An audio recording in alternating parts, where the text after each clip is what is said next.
আসসালামু আলাইকুম। লাইলাতুল কদরের ফজিলত লাভের উপায় সম্পর্কে সংক্ষিপ্ত আলোচনা।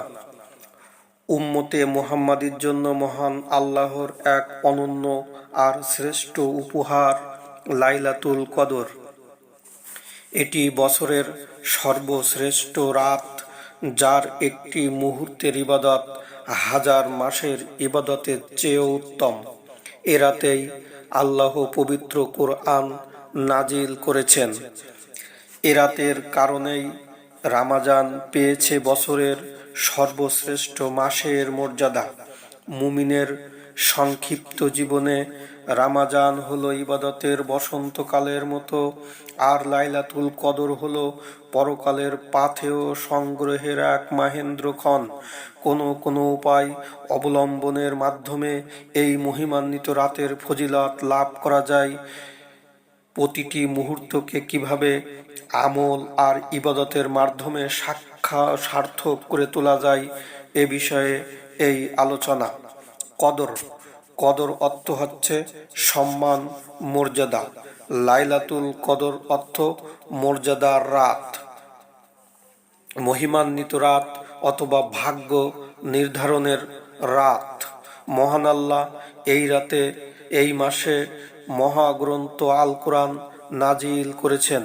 আল্লাহ বলেন, ইন্না আনজালনাহু ফি লাইলাতিল কদর ওয়ামা আদরাকা মা লাইলাতুল কদর লাইলাতুল কদরি খায়রুম মিন আলফি শাহর তানাজ্জালুল মালাইকাতু ওয়ার রূহু ফিহা বিইذনি রাব্বিহিম মিন কুল্লি আমর সালামুন হিয়া হাত্তা মাতলাইল ফাজর। আমরা একে কোরআন নাজিল করেছি কদরের রাত্রিতে। তুমি কি জানো কদরের রাত কি? কদরের রাত হাজার মাস অপেক্ষা উত্তম। এ রাতে অবতরণ করে ফেরেশতাগণ এবং রূহু তাদের প্রভুর অনুমতিক্রমে বিভিন্ন নির্দেশনা সহকারে। এরাতে কেবলই শান্তি বর্ষণ, যা চলতে থাকে ফজর উদয় হওয়া পর্যন্ত। সূরা কদরের 1 থেকে 5 নম্বর আয়াত। শায়খ ইবনে উসাইমিন রাহিমাহুল্লাহ বলেন, অত্র সূরায় লাইলাতুল কদরের বেশ কিছু ফজিলত বর্ণিত হয়েছে।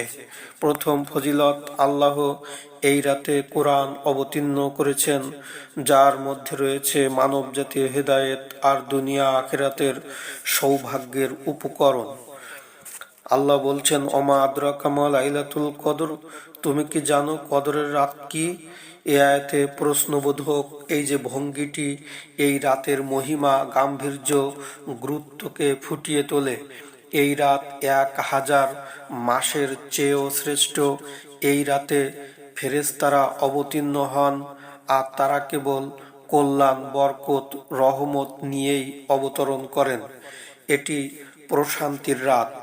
ইবাদত বন্দেগীর মাধ্যমে এই রাতে আল্লাহর আযাব আর শাস্তি থেকে নিরাপত্তা লাভ করা যায়। আল্লাহ এই রাতের সম্মানে একটি পূর্ণাঙ্গ সূরা নাজিল করেছেন, যা কিয়ামত পর্যন্ত তিলাওয়াত করা হবে। আনাস বিন মালিক রাদিয়াল্লাহু আনহু বলেন, যখন রমজান মাস আগমন করল, তখন রাসূলুল্লাহ সাল্লাল্লাহু আলাইহি ওয়াসাল্লাম বললেন, এই রমজান মাস তোমাদের মাঝে উপস্থিত। এ মাসে এমন এক রাত আছে যা হাজার মাস অপেক্ষা উত্তম। যে ব্যক্তি এর রাতের কল্যাণ থেকে বঞ্চিত হলো, সে সমস্ত কল্যাণ থেকেই বঞ্চিত হলো। কেবল হতভাগ্যরাই তা থেকে বঞ্চিত হয়ে থাকে। ধরুন, একজন সামান্য বেতনের কর্মচারী যদি খবর পায় যে বছরের একটি বিশেষ রাতে মাত্র কয়েক ঘন্টা ডিউটি করলে তাকে 80 বছরের বেশি সময়ের অগ্রিম বেতন বোনাস সহ দিয়ে দেওয়া হবে, তবে কি তিনি সেই রাতে ঘুমাতে পারবেন? নিশ্চয়ই না। লাইলাতুল কদর ঠিক তেমনি ইবাদতের এক মেঘা অফারের রাত। যে রাতের ইবাদত কবুল হলে 1000 মাস, প্রায় 83 বছর 4 মাসের চেয়েও উত্তম হিসাবে পরিগণিত হয়। মাত্র এক রাতের ইবাদত একজন মুমিনকে পুরো একটি দীর্ঘ জীবনের ইবাদতের সওয়াব এনে দিতে পারে। সুতরাং একজন সচেতন মুমিন বান্দা কখনোই এই রাতে ইবাদত থেকে গাফেল থাকতে পারে না। লাইলাতুল কদরের ফজিলত বর্ণনা করে রাসূলুল্লাহ সাল্লাল্লাহু আলাইহি ওয়াসাল্লাম বলেছেন, মান কামা লাইলাতুল কদরি ঈমানাও ওয়া ইহতিসাবান গুফিরা লাহু মা তাকদ্দামা মিন যামবিহি। যে ব্যক্তি ঈমানের সাথে সওয়াবের আশায় লাইলাতুল কদরের রাত কিয়াম করবে, তার পূর্ববর্তী গুনাহসমূহ ক্ষমা করে দেওয়া হবে। এখানে ঈমান মানে ঈমানের সাথে আল্লাহর প্রতি এই রাতে ইবাদতকারীর জন্য আল্লাহ যে পুরস্কার প্রস্তুত রেখেছেন তার প্রতি পূর্ণ বিশ্বাস রাখা। সওয়াবের আশায় এর অর্থ হলো কেবল আল্লাহর কাছে সওয়াবের আশা করা, তার কাছে প্রতিদান অন্বেষণ করা। শায়খ ইবনে বাজ রাহিমাহুল্লাহ বলেন, আর এই রাতের লাইলাতুল কদরের দাঁড়িয়ে থেকে নামাজ সম্পন্ন করা, সালাত আদায় করা, জিকির, দোয়া, কোরআন তিলাওয়াত, অন্যান্য নেক আমলের মাধ্যমে শুধু তারাবিহ সালাত নয়, বরং এর সাথে অন্যান্য নফল ইবাদতের মাধ্যমেও এই রাতের মহান ফজিলাত অর্জন করা যায়। রমজান মাসের শেষ 10 রাতের মধ্যে 21, 23, 25, 27 আর 29 মোট 5টি বেজোড় রাত বেশি সম্ভাবনাময়। আয়েশা রাদিয়াল্লাহু আনহা বলেন, হতে বর্ণিত রাসূল সাল্লাল্লাহু আলাইহি ওয়াসাল্লাম বলেন, তোমরা রমজানের শেষ দশকের বেজোড় রাত্রিগুলিতে কদরের রাত্রি তালাশ করো। সুতরাং লাইলাতুল কদরের ফজিলত লাভের জন্য এই 5 বেজোড় রাতকে বেশি গুরুত্ব দেওয়া কর্তব্য। লাইলাতুল কদরের সওয়াব লাভের জন্য কতিপয় করণীয় রয়েছে, যা বাস্তবায়নের মাধ্যমে একজন বান্দা পরিপূর্ণরূপে সেই ফজিলত অর্জন করতে পারে। লাইলাতুল কদরের বরকত পাওয়ার প্রথম প্রধান সোপান হলো ফরজ সালাতের প্রতি যত্নশীল হওয়া। বিশেষ করে ঈশা আর ফজরের সালাত জামাতে আদায় করলে সারা রাত ইবাদতের সমান নেকি অর্জিত হয়। ওসমান ইবনে আফফান রাদিয়াল্লাহু আনহু বলেন, আমি রাসূলুল্লাহ সাল্লাল্লাহু আলাইহি ওয়াসাল্লামকে বলতে শুনেছি, যে ব্যক্তি এশার সালাত জামাতের সাথে আদায় করলো সে যেন অর্ধরাত কিয়ামুল লাইল, রাতের নফল সালাত তাহাজ্জুদ আদায় করলো। আর যে ব্যক্তি ঈশা ও ফজর উভয় সালাত জামাতের সাথে আদায় করলো সে যেন সারা রাত সালাত আদায় করলো। শায়খ ইবনে উসাইমিন রাহিমাহুল্লাহ বলেন, এই হাদিস দ্বারা প্রমাণিত হয় যে কোনো ব্যক্তি ঈশা আর ফজরের সালাত জামাতের সাথে আদায় করলে সে সারা রাত সালাত আদায়ের নেকি লাভ করতে পারে। এটি আল্লাহর এক মহান অনুগ্রহ।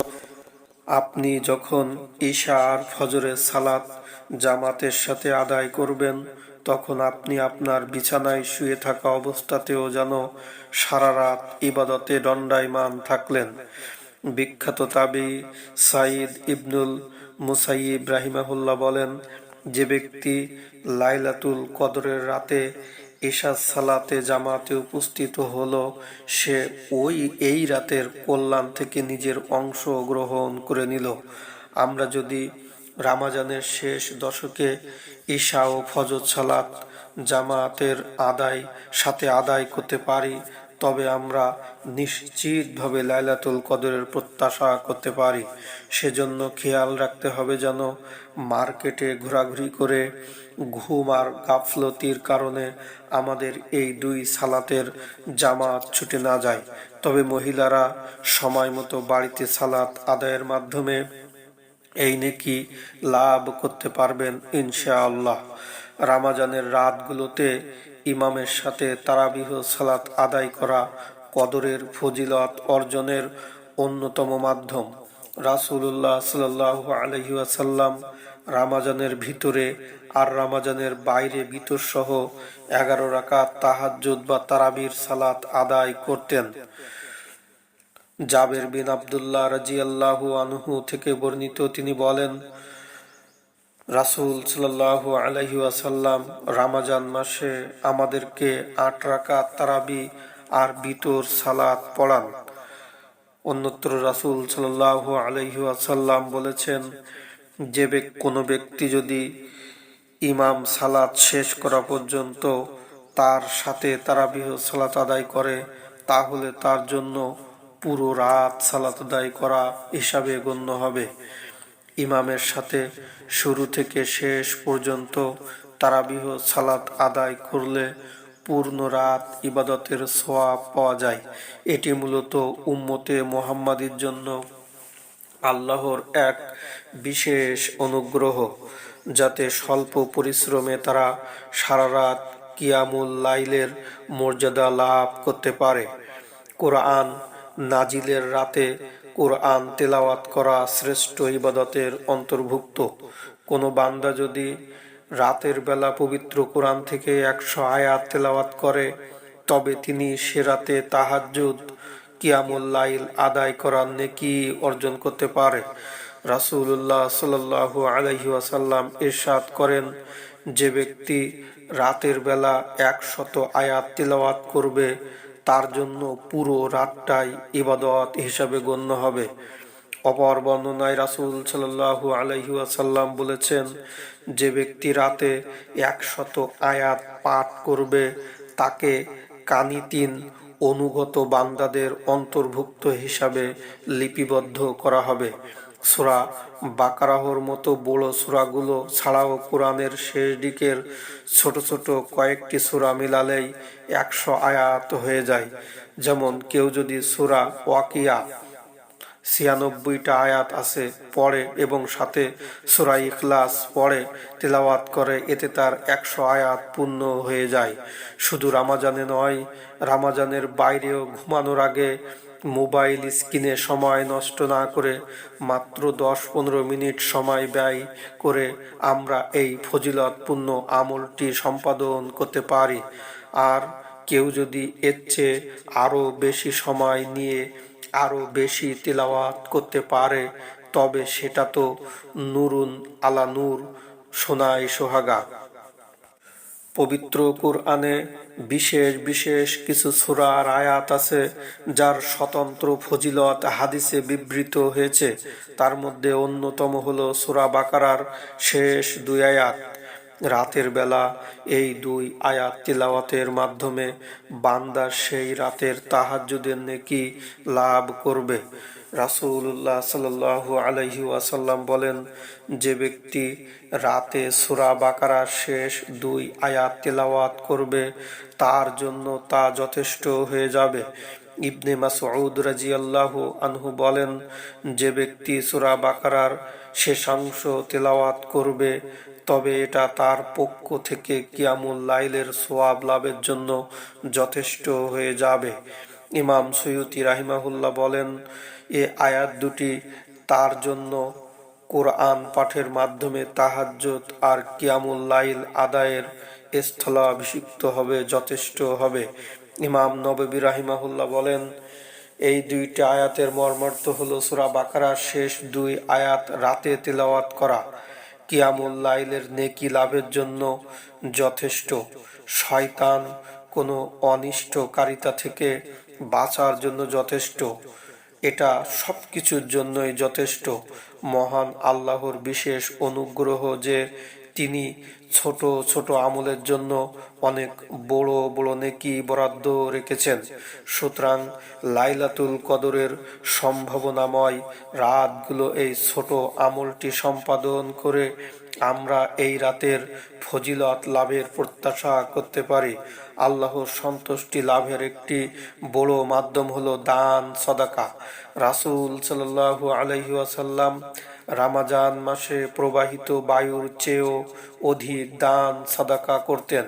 বিশেষ করে গরিব মিসকিন বিধবাদের প্রতি সাহায্যের হাত বাড়িয়ে দিয়ে আমরা একই সাথে জিহাদ সিয়াম কিয়ামের নেকি লাভ করতে পারি। রাসূলুল্লাহ সাল্লাল্লাহু আলাইহি ওয়াসাল্লাম বলেন, বিধবা মিসকিনদের ভরণ পোষণের জন্য চেষ্টারত ব্যক্তি আল্লাহর রাস্তায় মুজাহিদ অথবা সারাদিন সিয়াম পালনকারী, সারা রাত তাহাজ্জুদ সালাত আদায়কারীর সমান সওয়াবের অধিকারী। বর্তমান প্রযুক্তির যুগে এই হাদিসটির উপর আমল করা আমাদের জন্য অনেকটা সহজ। যেমন রমজান মাসে আমাদের মসজিদগুলোতে অনেক অসহায় মানুষ সাহায্য প্রার্থী সমবেত হয়। আমরা সরাসরি তাদের হাতে কিছু দান তুলে দিয়ে লাইলাতুল কদরের সওয়াব অর্জন করতে পারি। এছাড়া আমাদের হাতের মুঠোয় থাকা বিকাশ নগদের মতো অ্যাপের মাধ্যমে মুহূর্তেই গ্রামের বাড়ির কোনো গরিব আত্মীয়, পরিচিত অভাবী মানুষের মুখে হাসি ফোটাতে পারি। আরও চমৎকার একটি পদ্ধতি হতে পারে বিকাশ নগদে অটো সেন্ড মানি অপশনটি চালু করে দেওয়া। আমরা যদি কোনো বিশ্বস্ত দুস্থ কল্যাণ ফান্ড পরিচিত গরিব মানুষের নম্বরে প্রতি রাতের জন্য একটি নির্দিষ্ট পরিমাণ অ্যামাউন্ট 50 হোক 100 হোক অটো সেন্ড করে রাখি, তবে মাত্র 500 বা 1000 টাকার মাধ্যমেই পুরো 10 রাত দান করার নেকি নিশ্চিত করা সম্ভব। এতে সুবিধা হলো, আমরা যদি কোনো কারণে ইবাদতে ব্যস্ত থাকার ফলে দানের কথা ভুলেও যাই, তবুও ডিজিটাল সিস্টেমের মাধ্যমে আমাদের পক্ষ থেকে সেই দানটি ঠিকই পৌঁছে যাবে। এভাবে সামান্য বুদ্ধিমত্তার সদিচ্ছা কাজে লাগিয়ে আমরা অবলীলায় 1000 মাস দান সাদাকা করার এক বিশাল নেকির পাহাড় গড়ে তুলতে পারি। জিকির হলো অন্তরের খাদ্য। জিকিরের মাধ্যমে বান্দা কিয়ামুল লাইলের নেকি কদরের মর্যাদা লাভ করতে পারে। যিনি যত বেশি আল্লাহকে স্মরণ করেন তার অন্তর তত প্রশান্ত থাকে। আল্লাহ বলেন, আলা বিযিকরিল্লাহ তাতমাইন্নুল কুলুব। জেনে রাখো, জিকিরের মাধ্যমে হৃদয় সমূহ প্রশান্তি লাভ করে। সূরা রাদের 28 নম্বর আয়াত। রাসূলুল্লাহ সাল্লাল্লাহু আলাইহি ওয়াসাল্লাম বলেছেন, যার কাছ থেকে ইবাদতের কষ্টে কাটানো রাত হাতছাড়া হয়ে যায়, যে সম্পদ দান করতে কার্পণ্য করে, আর যে ব্যক্তি শত্রুর সাথে যুদ্ধ করতে হীনবল হয়ে যায়, সে যেন বেশি বেশি সুবহানাল্লাহি ওয়া বিহামদিহি পাঠ করে। কেননা এই দুটি বাক্যের মাধ্যমে জিকির করা আল্লাহর নিকটে তার পথে পাহাড় পরিমাণ স্বর্ণরৌপ্য দান করার চেয়েও বেশি প্রিয়। অন্যত্রে আল্লাহর রসুল সাল্লাল্লাহু আলাইহি ওয়াসাল্লাম বলেন, যে ব্যক্তি দিনে 100 বার সুবহানাল্লাহি ওয়া বিহামদিহি পাঠ করবে, তার পাপ রাশি ক্ষমা করা হবে, যদিও তা সমুদ্রের ফেনা সমপরিমাণ হয়। অতএব যারা অসুস্থতা, বিপদ আপদ, অন্য কোনো কারণে রাত্রিকালীন ইবাদতের কষ্টে বা তাহাজ্জুদে নিজেদের নিয়োজিত করতে অপারগ হয়ে যায়, তারা বেশি বেশি জিকিরের মাধ্যমেও সেই আমলের নেকি মর্যাদা পেয়ে যাবে। সুস্থ বান্দাগণও সালাত আর তেলাওয়াতের ফাঁকে ফাঁকে জিকিরের মাধ্যমে তাদের সময়গুলোকে আরো ভালোভাবে অতিবাহিত করতে পারেন। আল্লাহর কাছে সর্বদা বেশি বেশি প্রার্থনা করা মুস্তাহাব। রমজান মাসে আরো বেশি এবং রমজানের শেষ দশকে আরো বেশি। তন্মধ্যে শেষ দশকের বিজোড় রাতগুলিতে সবচাইতে বেশি বেশি দোয়া করব। বিশেষভাবে যে দোয়াটি রাসূলুল্লাহ সাল্লাল্লাহু আলাইহি ওয়াসাল্লাম আয়েশা রাদিয়াল্লাহু আনহাকে এ রাত্রিতে পড়ার জন্য শিক্ষা দিয়েছেন, তা হলো, আল্লাহুম্মা ইন্নাকা আফুব্বুন তুহিব্বুল আফওয়া ফা'ফু আন্নি। হে আল্লাহ, তুমি ক্ষমাশীল, তুমি ক্ষমা করতে ভালোবাসো, অতএব তুমি আমাকে ক্ষমা করো। কদরের রাতে এই দোয়াটি সবচেয়ে বেশি পড়ার চেষ্টা করা উচিত, কারণ এই দোয়াটি বিশেষভাবে এই রাতে পাঠ করার জন্য রাসূলুল্লাহ সাল্লাল্লাহু আলাইহি ওয়াসাল্লাম নিজের স্ত্রীকে শিক্ষা দিয়েছেন। তাছাড়া সুবহানাল্লাহ, আলহামদুলিল্লাহ, লা ইলাহা ইল্লাল্লাহ, আল্লাহু আকবার, লা হাওলা ওয়ালা কুওয়াতা ইল্লা বিল্লাহ এই প্রভৃতি জিকিরের মাধ্যমেও আমরা লাইলাতুল কদরের সময়গুলো বরকতময় করে তুলতে পারি। বান্দা যখন কোনো নেক আমলের জন্য একনিষ্ঠভাবে নিয়ত করেন, তখন সেই আমলটি সম্পাদন করতে না পারলেও শুধু নিয়তের কারণে আল্লাহ তাকে সওয়াব দান করেন। রাসূলুল্লাহ সাল্লাল্লাহু আলাইহি ওয়াসাল্লাম বলেন, যে ব্যক্তি বিছানায় শয়নকালে এই নিয়ত করবে যে সে ঘুম থেকে জেগে রাতের সালাত তাহাজ্জুদ আদায় করবে, এরপর ঘুমের আধিক্যের কারণে যদি সকাল হয়ে যায়, তবুও সে যার নিয়ত করেছে তার নেকি পেয়ে যাবে, আর আল্লাহর কাছে তার সেই ঘুমটা সাদাকা হিসেবে গৃহীত হবে। অতএব লাইলাতুল কদরের রাতে কেউ যদি অসুস্থ, চরম ক্লান্তির কারণে পূর্ণ ইখলাসের সাথে তাহাজ্জুদ পড়ার সুদৃঢ় নিয়ত নিয়ে বিছানায় যায়, ঘটনাক্রমে তার ঘুম না ভাঙে, তবে দয়াময় আল্লাহ তার নিয়তের বরকতে তাকে কদর রাতের কিয়ামের সওয়াব দিতে পারেন। তবে এটা একটি বিশেষ অবস্থার জন্য প্রযোজ্য। সুতরাং গাফিলতি করে ঘুমিয়ে এই সওয়াব লাভের প্রত্যাশা করা অনুচিত। মহান আল্লাহর সন্তুষ্টি অর্জনের লক্ষ্যে সকল দুনিয়াবি ব্যস্ততা ত্যাগ করে নির্দিষ্ট সময়ের জন্য ইবাদতের নিয়তে মসজিদে অবস্থান করাকে ইতিকাফ বলে। ইতিকাফ করা সুন্নাত।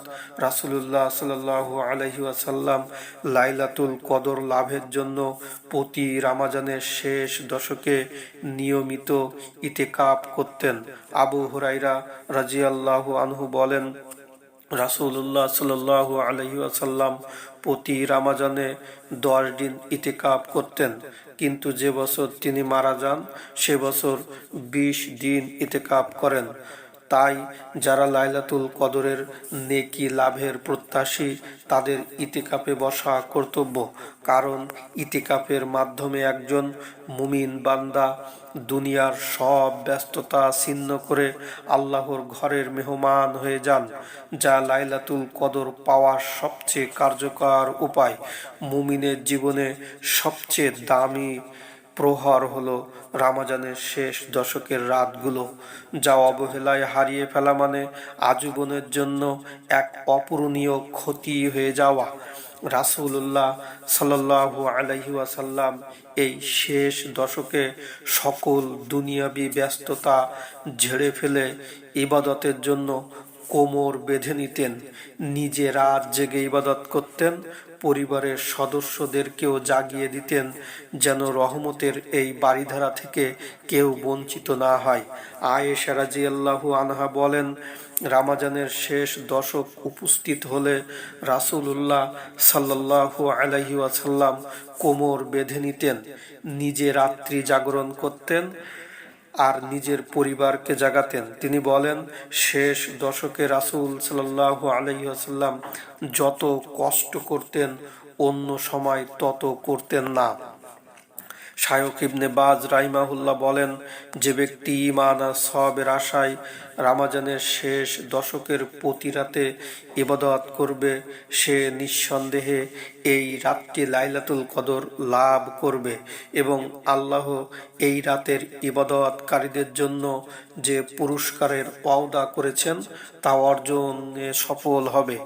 নবী করিম সাল্লাল্লাহু আলাইহি ওয়াসাল্লাম এই রাতগুলোতে ইবাদতে এমন বেশি সচেষ্ট হতেন যা তিনি রমজানের প্রথম 20 দিনে করতেন না। অতএব লাইলাতুল কদর অন্বেষণের জন্য ইবাদতের মাধ্যমে নিজে রাত্রি জাগরণ করা, পরিবারকে জাগানো কর্তব্য। এই শেষ দশকের মূল্যবান মুহূর্তগুলো যেন মার্কেটিং, কেনাকাটা, বিলাসিতা, আনন্দ উল্লাস, খাওয়া দাওয়ার আধিক্য আর গাফলতিতে অপচয় না হয় সেদিকে অবশ্যই লক্ষ্য রাখা উচিত। মুমিনের আমলি জিন্দেগিতে অনেক সময় অসুস্থতা, অনিচ্ছাকৃত ঘুমের কারণে রাতের নিয়মিত ওয়াজিফা ইবাদত ছুটে যেতে পারে। মহান আল্লাহ তার বান্দার জন্য এতটাই দয়ালু যে রাতে কোনো ইবাদত করতে না পারলেও পরের দিন নির্দিষ্ট সময়ের মধ্যে তা আদায় করে নিলে তিনি রাতের সেই পূর্ণ সওয়াব পেয়ে যাবেন। রাসূল সাল্লাল্লাহু আলাইহি ওয়াসাল্লাম বলেছেন, কেউ রাতের কোনো করণীয় কাজ, নেক আমল আদায় না করে ঘুমিয়ে পড়লে সে যদি ফজর আর জোহরের সালাতের মধ্যবর্তী কোনো সময়ে তা আদায় করে নেয়, তাহলে তার আমলের নেকি এমনভাবে লেখা হয় যেন সে রাতের বেলায় সেটা পাঠ করেছে। ইমাম ইবনু তাইমিয়া রাহিমাহুল্লাহ বলেন, যে ব্যক্তি কিয়ামুল লাইল আদায় না করে ঘুমায় সে কিয়ামুল লাইলের বদলে চাশতের সালাত আদায় করে নিবে। শায়খ ইবনে উসাইমিন রাহিমাহুল্লাহ বলেন, যদি কোনো ব্যক্তি রাতে সালাত তাহাজ্জুদ আদায় অভ্যাস থাকে কিন্তু সে ঘুমিয়ে পড়ার কারণে এর পুরোটা বা কিছু অংশ পড়তে না পারে, অতঃপর সে যদি তা ফজর আর জোহরের সালাতের মধ্যবর্তী সময়ে আদায় করে নেয়, তবে সে যেন তা তার নির্ধারিত রাতেই আদায় করলো, কিন্তু কাজা করার সময় বিতর সালাত বেজোর রাকাত আদায় করবে না, বরং জোর করে পড়বে। সে যদি নিয়মিত এক রাকাত বিতর পড়তে অভ্যস্ত হয় তবে দিনের বেলা কাজা আদায় করার সময় 2 রাকাত পড়বে। 3 রাকাত বিতরে অভ্যস্ত হলে কাজা করার সময় 4 রাকাত আদায় করবে। সুতরাং লাইলাতুল কদরের কোনো এক রাতে অসুস্থতা, সফর, অত্যধিক ক্লান্তির কারণে কোনো বান্দার যদি নিয়মিত কোরআন তেলাওয়াত বা তাহাজ্জুদ ছুটে যায় আর তিনি যদি হতাশ না হয়ে পরের দিন ফজরের থেকে জোহরের মধ্যবর্তী সময়ে সেই তিলাওয়াত বা সালাতটুকু আদায় করে নেন, তবে সেটা কদরের রাতের আমল হিসাবেই গণ্য হবে ইনশাআল্লাহ। এটি মূলত একনিষ্ঠ মুমিনদের জন্য মহান আল্লাহর এক বিশেষ উপহার, যাতে ওজর বশত কোনো পরিস্থিতির কারণে কেউ সওয়াব থেকে বঞ্চিত না হয়। কোনো আমলের দ্বিগুণ নেকি পাওয়ার অন্যতম উপায় হলো অপরকে সেই আমল শিক্ষাদানের মাধ্যমে তাকে অনুপ্রাণিত করা। কোনো ব্যক্তির অনুপ্রেরণায় দাওয়াতের মাধ্যমে যদি অপর কোনো ব্যক্তি লাইলাতুল কদরের ফজিলত লাভের উপায়গুলো অবলম্বন করে, তবে দাওয়াত প্রদানকারীর আমলনামায় সেই আমলকারীর সমান নেকি লিখে দেওয়া হয়। রাসূল সাল্লাল্লাহু আলাইহি ওয়াসাল্লাম বলেন, যে ব্যক্তি অন্য কোনো মুসলমানকে কোনো নেক কাজের পথ দেখায় উৎসাহিত করে, সে ওই নেক কাজ সম্পাদনকারীর সমান সওয়াব পাবে। যেমন আপনি কাউকে লাইলাতুল কদরের বিশেষ দোয়াটি শিখিয়ে দিলেন অথবা রাতে ইবাদত করার ফজিলত মনে করিয়ে দিয়ে কাউকে উৎসাহিত করলেন, তবে আপনার কথায় উদ্বুদ্ধ হয়ে তিনি সারা রাত যে ইবাদত করবেন, নিজ ঘরে বসে আপনিও ঠিক সম পরিমাণ সওয়াব লাভ করবেন। মনে রাখা জরুরি যে আমল যতই বেশি হোক না কেন, অন্তরে কারোর প্রতি ঘৃণা বিদ্বেষ পুষে রাখলে এই রাতের বিশেষ ক্ষমার বরকত থেকে বঞ্চিত হওয়ার চরম ঝুঁকি থাকে। ওবাদা ইবনু সামেত রাদিয়াল্লাহু আনহু বলেন, একদা নবী সাল্লাল্লাহু আলাইহি ওয়াসাল্লাম আমাদেরকে লাইলাতুল কদরের নির্দিষ্ট তারিখ অবহিত করার জন্য বের হয়েছিলেন। তখন দুজন মুসলিম ঝগড়া করছিল, তা দেখে তিনি বললেন, আমি তোমাদেরকে কদরের রাত্রি সম্পর্কে খবর দেওয়ার জন্য বের হয়েছিলাম, কিন্তু অমুক অমুক দুজন মুসলিম ঝগড়ায় লিপ্ত হলো, ফলে সেটি আমার থেকে উঠিয়ে নেওয়া হলো, তারিখ আর সময়টি আমাকে ভুলিয়ে দেওয়া হলো। সম্ভবত এটা তোমাদের জন্য ভালো হলো। অতএব তোমরা এটা অনুসন্ধান করো রমজানের শেষ 29, 27, 25 রাতে। শায়খ ইবনে উসাইমিন রাহিমাহুল্লাহ বলেন, পারস্পরিক বিদ্বেষ, শত্রুতা লাইলাতুল কদরের বরকতকে বাধাগ্রস্ত করে। এই মহান রাতেও এমন দুই ব্যক্তিকে ক্ষমা করা হয় না যাদের মধ্যে পারস্পরিক শত্রুতা আর হিংসা বিদ্বেষ বিদ্যমান আছে। লাইলাতুল কদর হলো মহান আল্লাহর পক্ষ থেকে উম্মতে মুহাম্মাদির জন্য এক অনন্য শ্রেষ্ঠ উপহার। জীবনের দীর্ঘ পথ চলায় আমরা জেনে না জেনে অসংখ্য পাপ করেছি, অলসতায় হারিয়েছি মহামূল্যবান সময়। সেই ভুল আর পাপ রাশি থেকে নিজেকে পবিত্র করার এক মাহেন্দ্রক্ষণ হলো লাইলাতুল কদর। ইমাম ইবনে রজব হাম্বলি রাহিমাহুল্লাহ বলেন, হে ওই ব্যক্তি যার জীবন অনর্থক কাজে নষ্ট হয়ে গেছে, লাইলাতুল কদরের ইবাদতের মাধ্যমে যা হারিয়েছো তা পুষে নাও, কেননা এই একটি রাতের ইবাদত প্রায় পুরো জীবনের ইবাদতের সমান। হাজার মাসের নেকি লাভের এই মহা সুযোগ কেবল সুস্থ সামর্থ্যবানদের জন্য সীমাবদ্ধ নয়। আমাদের মাঝে যারা অসুস্থ, সফর, বিশেষ শারীরিক ওজরের কারণে এই রাতের ইবাদত করতে পারছেন না, তাদের জন্য আল্লাহর রহমতের দোয়ার খোলা থাকে। ইমাম দাহাক রাহিমাহুল্লাহকে জিজ্ঞাসা করা হয়েছিল যে ঋতুবতী নারী, মুসাফির, ঘুমান্ত ব্যক্তির কি লাইলাতুল কদরে কোনো অংশ আছে? তিনি উত্তরে বললেন, আল্লাহ যার আমল কবুল করবেন তাকে অবশ্যই লাইলাতুল কদরের অংশ দান করবেন। তিনি কখনোই কাউকে নিরাশ করেন না। সুতরাং যাদের ওজর আছে তারা অল্প আমলের মাধ্যমেও লাইলাতুল কদরের ফজিলত লাভ করতে পারেন। মহান আল্লাহ আমাদের সবাইকে রামাজানের পবিত্রতা অনুধাবনের তৌফিক দান করুন। রামাজানের শেষ দশকে ইবাদতে লিপ্ত হওয়ার সুযোগ দান করুন। যাবতীয় নেক আমলের মাধ্যমে সিয়াম, কিয়াম, লাইলাতুল কদরের ফজিলত পরিপূর্ণভাবে হাসিল করার তৌফিক দিন। আমিন ইয়া রাব্বাল আলামিন।